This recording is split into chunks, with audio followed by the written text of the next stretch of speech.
It's called the National Guard's Best Kept Secret. That just sounds badass. Right. It is pretty badass, honestly. There's 57 teams. A couple states have 2 teams. Minnesota has one, the 55th. We're out of Fort Snelling. It's a 22 personnel team, 18 Army, 4 Air, and we respond to chemical, biological, radiological, nuclear incidents. If the state needs us and needs our expertise, we'll roll out, come help you out. We set up shop and we provide, assistance and help you assess the situation and, find a solution and a way forward. So wow. Welcome to the Range Podcast. I'm Ricky Bruley, and with me is Jake Hollywood Iverson. Join us at the Archery Range, where we'll tell stories from the hunt, discuss technical bow shooting tactics and gear, and pick the brains of some of the most successful people to ever shoot a bow. Whether you're about to shoot that X for the win or send an arrow at a trophy buck, this podcast is for you.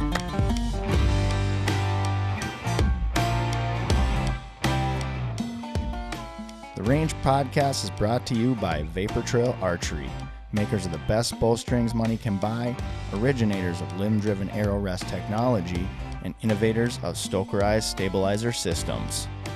Thank you all for joining us today. You can find the video version of this episode on our Vapor Trail YouTube channel, so please head on over, subscribe, give us a like, and hit that bell so you can be up to date on all things archery. Don't forget to follow us at The Range Podcast on Instagram and on Facebook, as well as Vapor Trail Archery and Stokerized Stabilizers.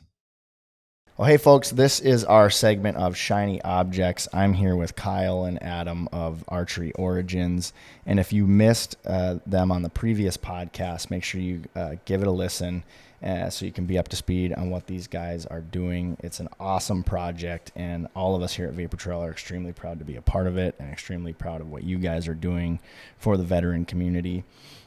So Shiny Objects is all about our current obsession. It could be, it doesn't necessarily have to be an object. It could be a song. It could be a good read. It could be, an upcoming hunt, you name it. So, it's your shiny object. You get to choose. So let's start with you, Adam, this time. What is your current shiny object? Oof, I got so many. My wife hates me. I have too many hobbies. I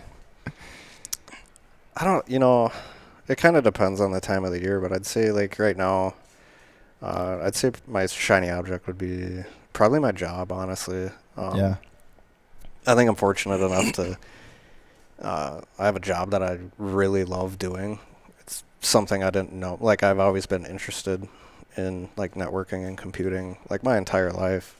But now I actually like work in that field. So now I just want to be a sponge. I want everything. I just want to know it all. And it's like every day, like even when, I'm at work, I come home and I do this stuff for fun. Like I just can't let it go. Yeah. And like I leave, on Sunday, I'll be out in Coeur d'Alene, Idaho for 4 weeks for some networking classes. And like, I suppose that's probably my obsession. Like, yeah. Cool. What about you, Kyle? Sweet. Not as fun. Oh, jeez. Oh God. In all honesty, I know it's kind of crazy, but the new HHA X3 sight that came out, I got to say that it's a crazy situation, but our family cabin is 15 minutes from the HHA facility, and not knowing that growing up, but now being up there. So when we go there, we went and I hung out with Chris for a bit, and he showed me that new site, and I was like, man, this is going to be fun. Because I know you and I talked about some things about it, not really knowing details, and then when I saw it in person, and I was like, man, this is pretty cool. Because we have guys in our group that Chaz will not shoot a 4-pin. And he's like, I need to shoot a 4-pin. He goes out to Montana, and he's like, I need to have, my adjustability. I just need to have it. Yeah. And he finally this year he came, hit me up, and he's like, hey, I want to think about shooting a single pin. And I'm like, stop. Because I have the Rise, which is a 2-pin, which is on a single pin frame, and it's awesome. I love it. And I mean, I just don't do that much hunting that I need to go crazy variable distances and stuff. But with that sight coming out, And then I was like, hey, hold your horses. And so, I told him about it. But it's just one more thing in the market that, a new site or whatever. But it's something that gives individuals the adaptability of where they're at, for just setting their pins and stuff like that. Mm-hmm. That one, I'd say that's my shiny object in the industry. Shiny object outside is I do jiu-jitsu, and it has been like the best thing for me. That's cool. Yeah. My son does it too. We obviously different classes, Mm-hmm. but it's just something that is like at my age, I don't like going to the gym just because I don't have like a gym partner. So it's like Adam said, it's that thing of like, I know it's weird that I say like go to an archery range and introduce yourself to somebody, but I can't be the one that goes to a gym and does that. Like I just won't do that. But going to jiu-jitsu and getting choked out, tapped out by all these, individuals, and it's just like knowing that I can get to that level, but it's a thing of just like learning to focus and work under pressure is a huge thing in jiu-jitsu. But on the other side of it is like within archery, it's like that's the same thing. Like target panic. Yeah. You learn to work through it. And, your heart's racing and you need to, focus on what's going on. It's like thinking about it, two different worlds. It's like that's the best thing for me. Yeah. So like after I leave class at night, I'm just exhausted and I'm tired, but I feel good because I'm like, I learned something new. I had a good workout. At my age, it's just like trying to keep my cardio up and stuff like that, But it's just one of those things of like just blowing it up in the big world. It's like I'm just taking one thing going to the next, but it's still the same thing that's, encompassing my mind. Right. So, yeah. Right. But, yeah, I know everybody else gives one. I gave two. No, that's okay. That's okay. And a lot of people probably don't know this. I have a black belt in Taekwondo. Do you? Awesome. But I haven't trained in a really long time. The gym that I trained in, my instructor, oh man, he worked us hard. And I don't know why, 15, 16 years old, we put up with the things he made us do. It was like, well, I'm not going to compare it to boot camp, but we would do like the whole duck walk thing around the room to the point where I couldn't even feel my legs anymore, and we'd do leg lifts and it was crazy. So like when I went to college, I kind of got away from it a little bit and then I tried to get back in and I couldn't find a gym that worked hard. Mm-hmm. It was, there's still some of that, but it just didn't feed that the way that the gym that I used to be in, and I'm still trying to find that. Although the last time I did try to go to a class, it was more of a Taekwondo kind of workout thing. Mm-hmm. And the instructor, I had mentioned to him, I was like, yeah, I used to have a black belt or whatever. And he was like, all right, cool. And so there was another black belt in the training session that we were doing, and we started doing some sparring, and so he's like, well, we got to set the black belts up together. And I hadn't trained in 15 years, know, and it was funny because he was being real easy on me, he was being kind of nice and everything, and then I got a hit in on him, mm-hmm. And not because I'm skilled, it's because he was just being lackadaisical about it because he didn't want to whoop my ass. And then he whooped my ass. Like, all right. So, but yeah, I broke a rib. Oof. Yeah. He got a kick in on the side and I was like, oop, okay, I'm done. I got the wind knocked out of me. I didn't realize it until later, but yeah, I cracked a rib. It's wild. But, anyways, I just wanted to tell that story. Yeah. I want to go back to what you said though, too, because there's not a lot of people that can say that they love their job. Yeah. You know what I mean? Mm-hmm. So I wanted to point that out. I love that. I think that's really cool. And especially technology too. Technology can really be a pain in the ass, right? Yep. That's a great shiny object. Yeah. And not many people can say that. So good for you, man. Thank you. It's awesome. Yeah. I also think Adam plays pretty coy because like he doesn't explain what his job is fully. So that's one big thing. If Adam will actually explain what he does, that it'll kind of change your outlook when he says he likes his job, but what his actually job responsibilities are. It's pretty crazy. Yeah. So what do you do, Adam? Oh, okay. I don't know if that was a I was question. like, oh, maybe we can't talk about it. Is it no, we're fine. CIA or what? No, my neighbors think I am. But anyways. let them believe that. Yeah. I'm the information systems NCO for my team, so I'm in charge of me and my counterpart, we're in charge of all secure, unsecure voice, video, and data for our team. So whether you need to make a sat phone call to Hawaii or you want to, I guess, whatever you need. Yeah. Basically, when we roll up to the problem that you're having, you tell us what you need, and we make it work. And Okay. the equipment set that we have is pretty robust.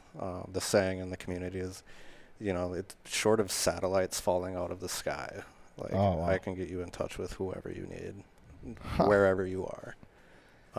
So, I mean, if satellites are falling, that's not the end of the world. We have things that we can do without satellites, too. So, dude, that makes it way more shiny. Yeah. What do you guys do, though, too? Yeah, like so I'm with the 55th Weapons of Mass Destruction Civil Support Team. We're just it's called the National Guard's Best Kept Secret. That just sounds badass. Yeah, right. It is pretty badass, honestly. There's 57 teams. A couple states have 2 teams. Minnesota has 1, the 55th. We're out of Fort Snelling. It's a 22 personnel team, 18 Army, 4 Air. And we respond to chemical, biological, radiological, nuclear incidents, whether it's nefarious or just a bad fire at a chemical plant. Mm-hmm. If the state needs us and needs our expertise, we'll roll out, come help you out. We set up shop and we provide, assistance and help you assess the situation and, find a solution and a way forward. So that's kind of like the Army. It's not really the Army. I mean, it is the Army, but yeah, it's like I said, it's the best kept secret. Nobody knows these teams exist unless you work with us. It's only 22 people. You don't hear about it word of mouth unless you know somebody that's on the team. Like my brother's on the team, and I remember when he got hired on the team, we went out to dinner to have a congratulatory thing, and I had no idea that this thing was even a thing, and I didn't even know he worked for the CST. And I think I was out at NTC in California in 2019, I think, and he's like, "Hey, if you want a job, put your packet in." And I was kind of getting towards the end of a contract. I was like, I don't know, man. I've been in the desert for a month. I'm about over it right now. Mm-hmm. Kind of tired of pooping in these bags. I was like, I don't know if the Army's for me anymore. And he's like, just do it. So I did, and I got hired, and it was probably the second best decision I've ever made in my life was applying for this team. So, I mean, the support group I have on this team is amazing. It's just, like I said, it's 22 of us. It's super tight-knit. We're all best friends, and it's awesome. There's, 6 different sections. Everybody has their own little job, Like I said, it's just me and my counterpart in the commo section, so. Coy is like an understatement. That's dude, you went from I'm an IT guy to I got this pretty cool job to you're a pretty important man. I mean, honestly, but I'm with you too. You try to stay humble, but that's so cool, dude. That's awesome. You know what I mean? Not to minimize your job, but that's why I wanted him to elaborate on it, because this is he plays coy so much, but I'm like, no, what do you do? Tell him really what you do. It's like, when everything goes to shit, you're there. So now when I'm playing Call of Duty and there's that guy chiming in you got an operator coming your way, I'm going to picture you. Not me. Maybe if a printer doesn't work. That's the other half of my job. There you go. Troubleshooting printers because they never work. Oh, jeez. Yeah, of course, there's always the mundane stuff too, right? Yeah. Printers are horrible. That makes me think of the movie Office Space. I was going to say, Yeah. That's so funny. We've always wanted to do a skit on that because we got a couple of printers we've been hanging on to that we can go trash in a field somewhere. We just haven't had the opportunity to do it yet. Yeah, I remember I came home from work one day and it was just a terrible day at work because it was a printer that just wasn't working for whatever reason. Like it should have been working. Everything should have worked, but it just wasn't. And everybody's upset because this printer doesn't work. And I get home and naturally, my printer doesn't work at home, and my wife needs it for her work. And I'm just like, I just spent 8 hours troubleshooting a printer, and now I come home and I need to troubleshoot this printer. Yeah. Oh man, come on, that's wild. That's pretty cool. Bane of my existence. Yeah. All right, well, folks, that brings us to the end of this episode. Kyle, Adam, thanks again so much for your time today. I really appreciate it, and I know you already mentioned it, but where can folks find you guys if they want to get in touch for anything? Website is archeryorigins.org or Archery Origins on Instagram. So go ahead and find us. Awesome. Cool. Well, you can find us at The Range Podcast on Instagram and on Facebook. Also, be sure to head over to the Vapor Trail and Stokerized social channels and give us a follow over there.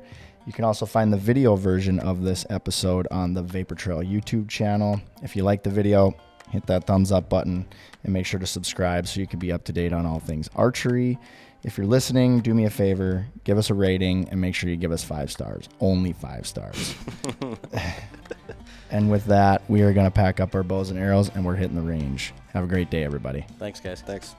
Vapor Trail is now offering an exclusive discount to the Range Podcast listeners. Enter promo code TRP15, that's TRP15, at checkout for 15% off VTX bowstrings and Vapor Trail and Stokerized branded t-shirts, hats, and other gear.